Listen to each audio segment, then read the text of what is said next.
સ્વામિત્રન જય સોમનાથ. ઓમ નમઃ શિવાય. પ્રિય મિત્રો, તમારા દિવસ શુભ રહે, મંગલમય રહે. શુભકામના હું બિલીમરાથી જોગીભાઈ વ્યાસ આપ સૌનું આપણી જોગેશમાં પુનઃ હાર્દિક સ્વાગત કરું છું. મિત્રો, આજ રોજ જોઈશું આજનું શુભ પંચાંગ. આજે તારીખ છે 11/5/2026 ને સોમવાર. વૈશાખ વદ નોમ તિથિ છે. આજે પંચક છે. આજે જે બાળકનો જન્મ થાય છે ને તિથિ ગણાય છે નોમ. આ નોમ તિથિ આજે બપોરે 3:25 પૂર્ણ થઈ જાય છે. ત્યાર પછી જે બાળકનો જન્મ થાય ને દસમ તિથિ ગણાશે. આજે જે બાળકનો જન્મ થાય છે નક્ષત્ર ગણાય છે સતતારકા. આ સતતારકા નક્ષત્ર આજે મળસ્કે 50 મિનિટથી શરૂ થઈ આવતીકાલે મળસ્કે 1:29 પૂર્ણ થઈ જશે. આજે જે બાળકનો જન્મ થાય છે ને યોગ ગણાય છે ઐન્દ્ર. ઐન્દ્ર યોગ આજે મળસ્કે 2:09 સુધી થઈ આવતીકાલે મળસ્કે 1:05 પૂર્ણ થઈ જશે. આજે જે બાળકનો જન્મ થાય છે ને કરણ ગણાય છે ઘર. ઘર કરણ આજે બપોરે 3:25 પૂર્ણ થઈ જાય ત્યાર પછી જે બાળકનો જન્મ થાય વણિજ કરણ ગણાશે. આજે જે બાળકનો જન્મ થાય છે એની રાશિ ગણાય છે કુંભ. કુંભ રાશિની અક્ષરા છે કુંભ રાશિનો સ્વામી ભગવાન શનિ છે. આજે આખા દેશમાં કોઈ પણ બાળકનો જન્મ થાય બધાની રાશિ કુંભ રાશિ. આ કુંભ રાશિ 12 તારીખે સાંજે 7:25 પૂર્ણ થાય છે. એટલે ત્યાં સુધી જે બાળકોનો જન્મ થાય બધાની રાશિ કુંભ રાશિ. આ રાશિ તિથિ વાર નક્ષત્ર એક કરણનું બહુ જ મહત્વ છે. એ પ્રમાણે તમારા જીવનમાં કષ્ટ આવતું હોય છે. જેની યોગ્ય સમય પૂજા વિધિ કરી લેવામાં આવે તો જીવનમાં સારી સફળતા પ્રાપ્ત થઈ શકે છે અને જીવન સરળ બની જાય છે. આજે જે કોઈ સબસ્ક્રાઇબ મિત્ર અમારા ઘર પરિવારમાંથી કોઈ પણ સદસ્યની વર્ષગાંઠ છે ત્યાં મેરેજ એનિવર્સરી છે એ બધાને મારી ઘણી ઘણી શુભકામના. તમારા જીવનમાં ખૂબ પ્રગતિ ઉન્નતિ થાય. ભગવાન શંકર તમારી બધી મનોકામના પૂર્ણ કરે હું સોમનાથ દાદાને પ્રાર્થના કરું છું. આજ સવારમાં ઉઠી સૌથી પહેલા આજનો શુકન કરી લો. આખું વર્ષ તમારું સુંદર વ્યતીત થશે. મારા જે કે સબસ્ક્રાઇબ મિત્ર છે અમારા ઘર પરિવારનો કોઈ સદસ્ય આજે કોઈ જગ્યા પર ઇન્ટરવ્યુ આપવા જઈ રહ્યા છે, કોઈ નોકરી ધંધા માટે જરૂર છે, કોઈ પરીક્ષા આપવા જરૂર છે, આજે કોઈ દેશ વિદેશની યાત્રા માટે જરૂર છે, આજના દિવસે કોઈને ઓપરેશન હોય, ડિલિવરી હોય, સગાઈ હોય, છઠ્ઠીની પૂજા હોય, મતલબ આવું કંઈ પણ કાર્ય તમે કરવા જઈ રહ્યા છો તો એ કાર્યમાં તમને સારામાં સારી સફળતા પ્રાપ્ત થાય સોમનાથ દાદાને પ્રાર્થના કરું છું.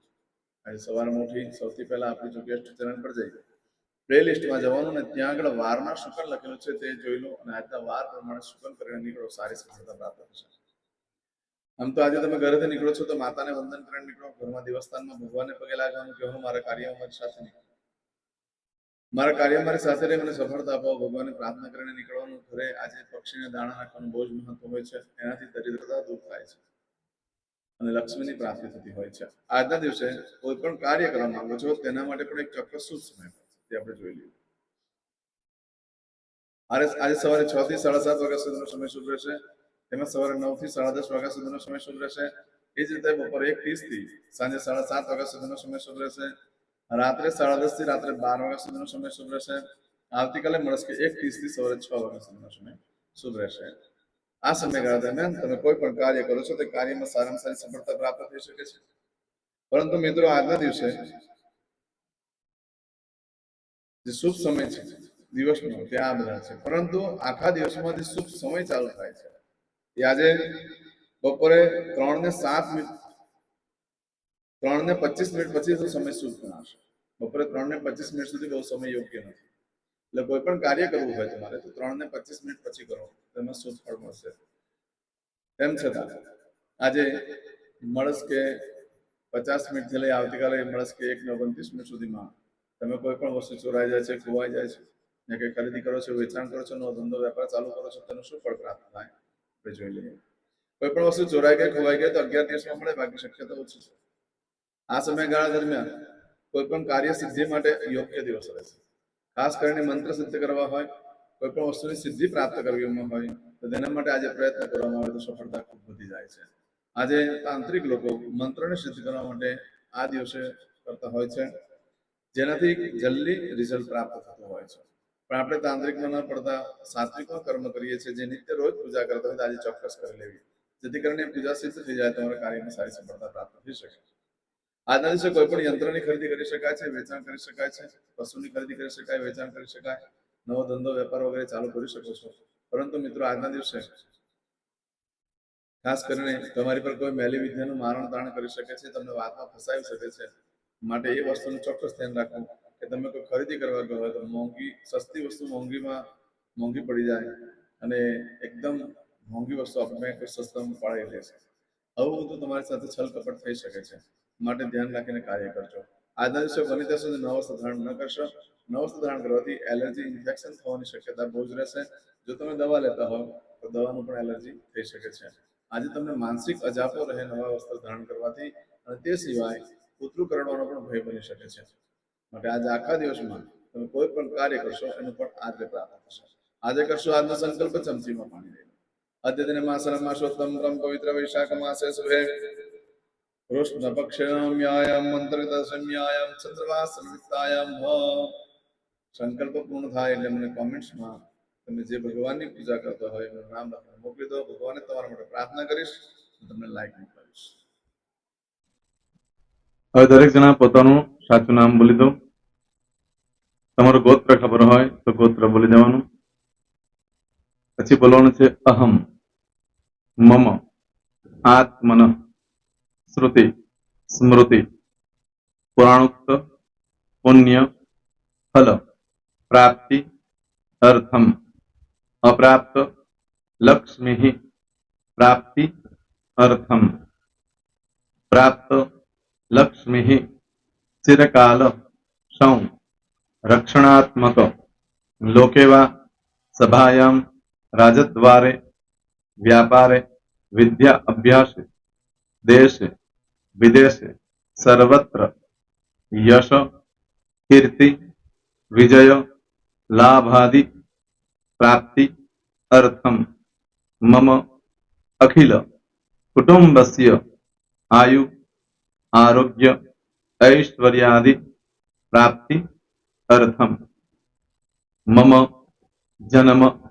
समय, तथा च विप्र, वृंदानां, जन्म, समय, जन्म, कुंडली, मध्ये, स्थित, ग्रहः, गोचर, ग्रहः, महादशा, अंतर्दशा, प्रत्यंतर्दशा, तथा च योग, युति, दृष्टि, मध्ये, शुभ फल, प्राप्ति, अर्थम, भय, रोग, शत्रु, बाधा, दोष, मारण, तारण, मंत्र, तंत्र, अरिष्ट, दोष, पीड़ा, निवृत्ति, अर्थम, भूत, प्रेत, पिशाचादि द्वारा रचित अरिष्ट दोष निवृत्ति अर्थम मम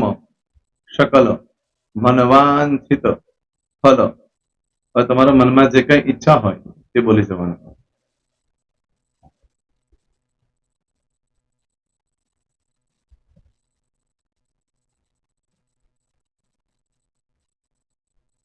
બોલવાનું અનુસારતઃ सकल मनवांछित फल प्राप्ति अर्थम.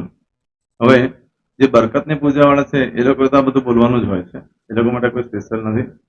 પણ જે લોકોએ હવે જે કહું છું તે લોકોએ જ બોલવાનું, જેના લગ્ન થઈ ગયા હોય એ લોકોએ બોલવાનું છે. મમ દાંપત્ય જીવન મધ્યે સુખાકારી પ્રાપ્તિ અર્થમ પુત્ર પૌત્રાદિ સંતતિ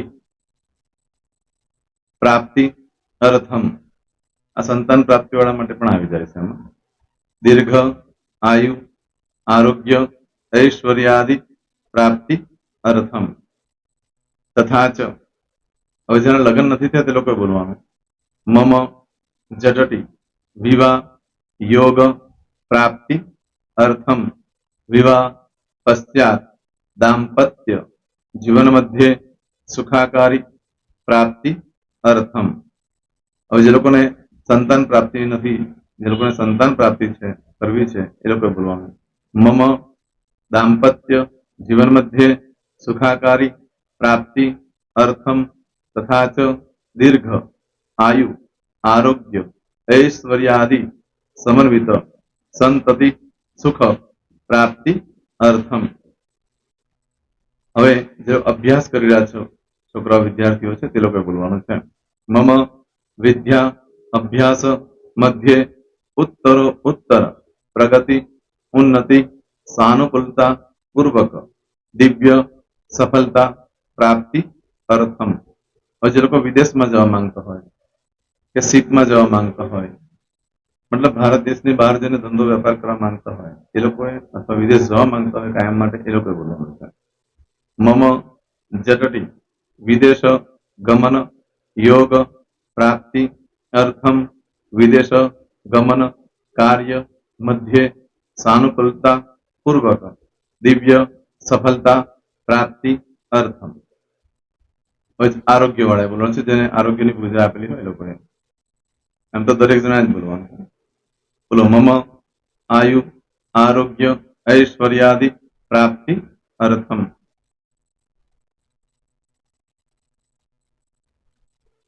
હવે દરેક જણા બોલવાનું. સકલ મનવાંછિત ફલ પ્રાપ્તિ અર્થમ અદ્ય દિને પ્રધાન દેવતાનામ નિત્ય દિન અનુસાર્ધ પૂજન અર્ચન કર્મણિ અહમ કરીશ્યે. પાણીવાળી થાળીમાં પાણી મૂકી દેવાનું છે. હવે તમારી બધી પૂજા જે મેં આપેલી છે એ પૂજા થઈ જાય અથવા તો તમે રોજ પૂજા કરતા છો મારી પાસેથી નથી લઈ ગયા એ પૂજા થઈ જાય પછી ફરી પાછી ચમચીમાં પાણી લેવાનું. અહીંયા વિડીયોને સ્ટોપ કરી દેવાનું. પૂજા પતે એટલે પાછું આગળનું કરવાનું છે. અહીંયા વિડીયો સ્ટોપ કરી દેવાનો અને પૂજા પતે એટલે બોલવાનું છે વિષ્ણવે વિષ્ણવે વિષ્ણવે નમો નમઃ વિષ્ણુ સ્મરણા સર્વમ પરિપૂર્ણ અસ્તુ. એતાની ગંધ પુષ્પ ધૂપ દીપ નૈવેદ્ય તાંબૂલ દક્ષિણા પ્રદક્ષિણા સહિત પ્રણુ મમ સકલ મનવાંછિત ફલ પ્રાપ્તિ અર્થમ પૂજન અર્ચન પ્રિયદાન નમમ. પાણી મૂકી દેવાનું પાછું પાણી લેવાનું. પૂજન અર્ચન બ્રહ્માર્પમસ્તુ. નીચે જમીન પર પાણી મૂકવું. એમાં આંગળી ઘસી કપાળમાં તિલક કરી દો. કપાળમાં જમીન પર પાણી મૂક્યું છે એમાં. ત્યાર પછી ભગવાનને કહેવાનું કે હે પ્રભુ આજે પૂજા કરતા કોઈ પણ પ્રકારની ભૂલચૂક થઈ ગઈ હોય તો અમને ક્ષમા કરજો. અમે તમારા બાળક છીએ. પ્રભુ તમારો ખૂબ આભાર માનું છું. આજે મારી પાસે તમારી પૂજા કરાવી મારી મનોકામના પૂર્ણ કરી. પ્રાર્થના કરી દો. જગ્યા પરથી ઉભા થઈ શ્રીનારાયણ ભગવાનને પાણી ચડાવી દો અને નિત્ય કર્મ જે કરતા હોય તે કરો. જય શ્રી. તમારો દિવસ શુભ રહે. તમે અને તમારો પરિવાર સુખી રહે, સંપન્ન રહે, સુરક્ષિત રહે એ ભગવાન સોમનાથ દાદાને પ્રાર્થના. તો મિત્રો તમે મારા વિડીયોને લાઈક ના આપી હોય તો સૌથી પહેલા લાઈક આપી દો અને ત્યાર પછી જો તમે મારી આ ચેનલ સબસ્ક્રાઇબ ન કરી હોય તો સૌથી પહેલા સબસ્ક્રાઇબ કરી લો અને બેલ આઇકોન ઓલ પર ક્લિક કરવાનું ભૂલશો નહીં જેથી કરીને સૌથી પહેલા નવી વિડીયો જે કંઈ મૂકું એ તમને મળે. મિત્રો કંઈ પણ મૂંઝવણ હોય તો મને આ નંબર પર તમે ફોન કરીને પૂછી શકો છો. મારો મોબાઈલ નંબર છે 9825546459. મિત્રો કોમેન્ટ્સમાં જય સોમનાથ લખવાનું ભૂલશો નહીં. ફરી પાછા નવા વિડીયો સાથે મળીએ. ત્યાં સુધી સૌને જય સોમનાથ.